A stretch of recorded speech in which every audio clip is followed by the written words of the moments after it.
अस्सलामुअलैकुम। टीम 10 की जानिब से बात कर रहा हूँ।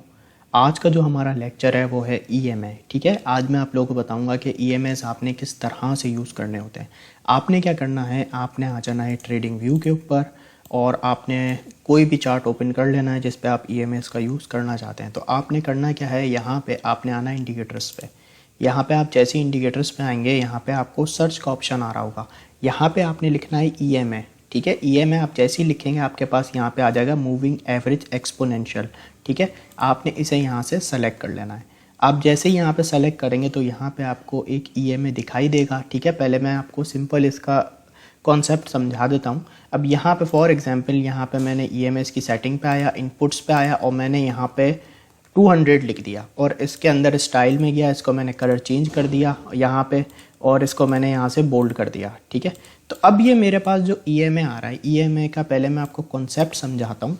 ये जो मेरे पास मैंने ईएमआई सेट किया है, मैंने सेट किया है ईएमआई 200। ठीक है, अब ईएमआई 200 क्या होता है, ये मुझे प्रीवियस 200 कैंडल्स का एवरेज बता रहा है कि प्रीवियस 200 कैंडल्स का जो आपके पास एवरेज आ रहा है ईएमआई के थ्रू वो ये आ रहा है।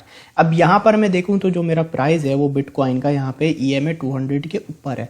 तो ये जो ईएमआई 200 है ये मुझे प्रीवियस 200 कैंडल्स का एवरेज बता रहा है। डेली टाइम फ्रेम मैंने सेलेक्ट किया हुआ है, डेली के अंदर मुझे 200 मूविंग का एवरेज ये बता रहा है कि आपका जो एवरेज प्राइस बन रहा है ईएमआई के अकॉर्डिंग वो 21,830 पे। तो ये जो ईएमआईज होते हैं ये हमें अच्छी सपोर्ट या अच्छी रेजिस्टेंस का काम करते हैं। तो ये जो ईएमआई 200 है, इस ईएमआई का जो एवरेज प्राइस मुझे बता रहा है प्रीवियस 200 कैंडल्स का कि भाई ये जो ईएमआई के अकॉर्डिंग जो प्राइस बन रहा है ये बिटकॉइन को यहाँ पे एक अच्छी सपोर्ट मिल सकती है। यानी सपोर्ट से मुराद के बिटकॉइन के वहाँ पे आके बिटकॉइन बाउंस बैक करने के उसके चांसेस ज़्यादा हैं। तो जैसा कि यहाँ पे हमने देखा ईएमआई जब लास्ट टाइम 200 टेस्ट हुआ था तो यहीं से इसने एक बाउंस बैक किया। तो यहाँ पे ईएमआई 200 के ऊपर बिटकॉइन की डेली टाइम फ्रेम में एक अच्छी सपोर्ट बनी हुई है 21,830 के ऊपर। तो ये जो ईएमआई होता है ये हमें प्रीवियस कैंडल्स का एवरेज बताता है। अभी मेरे पास मैंने ईएमआई 200 सेट किया हुआ है। अब फॉर एग्जांपल इसे यहाँ पे मैं ईएमआई 100 सेट कर देता हूँ तो ये मुझे अब ईएमआई 100 प्रीवियस 100 कैंडल्स का डेटा मिल रहा है। तो ईएमआई 100 के अकॉर्डिंग यहाँ पे मेरे पास जो सपोर्ट आ रही है 21,500 पे आ रही है। तो ये मूविंग एवरेजेस होते हैं जो आपको अच्छी सपोर्ट या अच्छी रेजिस्टेंस बताते हैं। ठीक है, अब इसको हम ट्रेडिंग में कैसे यूज़ कर सकते हैं वो भी मैं आपको बता देता हूँ। ठीक है, मूविंग एवरेज ये जो मूविंग एवरेज है ईएमआई एक्सपोनेंशियल मूविंग एवरेज, इसका कॉन्सेप्ट सिंपली यही होता है। ठीक है, अब हम बढ़ते हैं ज़रा इसके कि हम इसके अंदर ट्रेडिंग किस तरह से करते हैं। तो यहाँ पे आपने क्या करना है, आपने ईएमआई को हटा देना है। ठीक है, क्योंकि ट्रेडिंग व्यू के ऊपर आप 3 से ज़्यादा इंडिकेटर यूज़ नहीं कर सकते। तो इसका सिंपल सॉल्यूशन ये है कि आपने इंडिकेटर्स में आना है और आपने यहाँ पे लिखना है 4EMA। ठीक है, आप जैसे ही 4EMA लिखेंगे आपके पास ये आ जाएगा 4EMA फिलाकोन वाला, इसको आपने सेलेक्ट कर लेना है। ये आपके पास इंडिकेटर आ जाएगा। इसके अंदर आपने कोई सेटिंग चेंज नहीं करनी, सिंपली आपने जो करना है वो मैं आपको बता रहा हूँ। आपने इसकी सेटिंग्स में आना है, इनपुट्स आपने सेम रहने देने। ठीक है, स्टाइल में आके आपने सिर्फ इसे डार्क कर लेना है यहाँ से और यहाँ पे ईएमआईज़ को बोल्ड करना है। ठीक है, इसके अंदर जो हमारे पास ईएमआईज़ यूज़ हो रहे हैं वो हमारे पास यूज़ हो रहे हैं ईएमआई 9, ईएमआई 13, ईएमआई 21, ईएमआई 55। ठीक है, ये सिंपल ये जो मूविंग एवरेजेस हैं ये इसके अंदर बिल्ट इन है। ठीक है, आपने इनकी सेटिंग को चेंज नहीं करना। अब ये इंडिकेटर के अंदर आप ट्रेड किस तरह से लेते हैं ये समझने की कोशिश कीजिएगा कि जब भी मार्केट यहाँ पे ये इस लेवल पे गौर कीजिएगा, जब भी मार्केट यहाँ पे आपको ईएमआई 9 ऊपर दिखाई दे, उसके नीचे ईएमआई 13 दिखाई दे, फिर ईएमआई 21 और लास्ट में 55, जब आपको ये पैटर्न दिखाई दे ना तो ये ईएमआईज़ हमें एक बुलिश इंडिकेटर की तरफ आगाही देते हैं कि भाई मार्केट यहाँ से पंप कर सकती है। तो यहाँ पे आप देखें ये हमारे ईएमआईज़ की जो सेटिंग बनी, यहाँ पे ईएमआई 9 आया, फिर ईएमआई 13, फिर ईएमआई 21, फिर ईएमआई 55। इस तरीके से आपको ईएमआईज़ जब भी आपको इस तरह से दिखाई दें कि पैटर्न इस तरीके से बन रहा हो तो ये हमें एक मार्केट में रिवर्सल के बारे में आगाही देते हैं कि भाई मार्केट यहाँ से अब जा सकती है। ठीक है, तो जब भी आपको इस तरीके से ईएमआईज़ इसके अंदर दिखाई दें तो ये समझ लें आपके मार्केट यहाँ से पंप होने के चांसेस बहुत ज़्यादा हैं।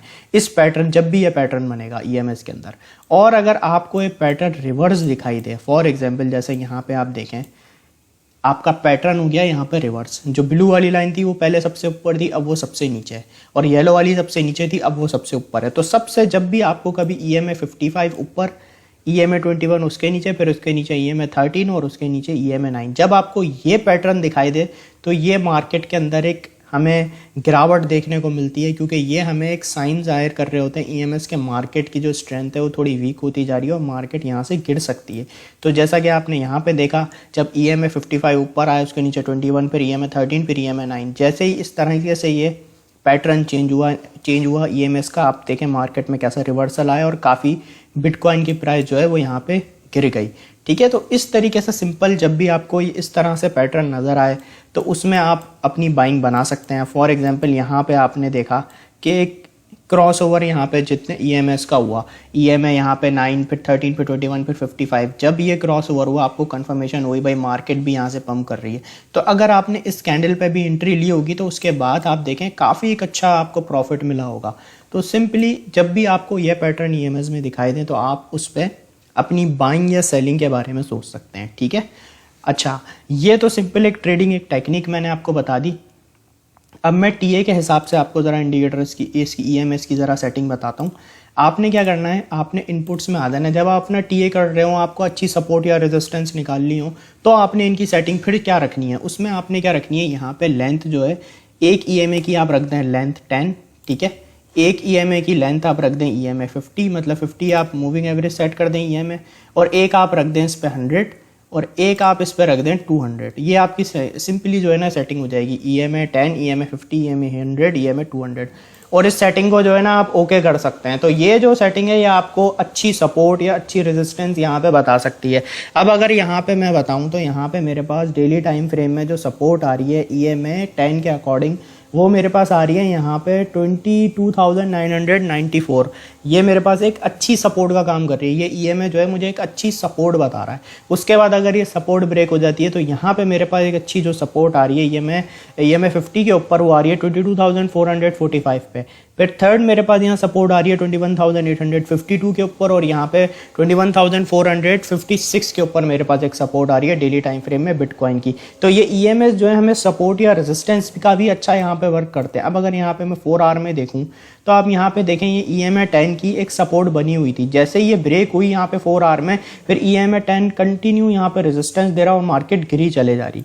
इसी तरीके से यहाँ पे आप देखें EMA 50 पे यहाँ पे रेजिस्टेंस मिली, मार्केट गिर गई। तो इस तरीके से ये जो EMS होते हैं हमें अच्छी सपोर्ट या अच्छी रेजिस्टेंस भी बताते हैं। तो जब आप टेक्निकल एनालिसिस के लिए आप ये यूज़ करें, आप सपोर्ट या रेजिस्टेंस आपको जाननी हो अच्छे टाइम फ्रेम में, तो आप यहाँ पे सेटिंग कर सकते हैं EMA 10, EMA 50, EMA 100, EMA 200, ये सेटिंग भी आप रख सकते हैं।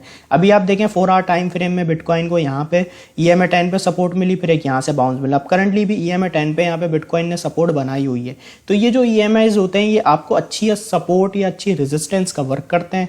तो इस तरीके से सिंपल आपने EMS का यूज़ करना होता है। तो ये हमारा आज EMS का लेक्चर था। आई होप आपको क्लियर होगा। Thank you so much.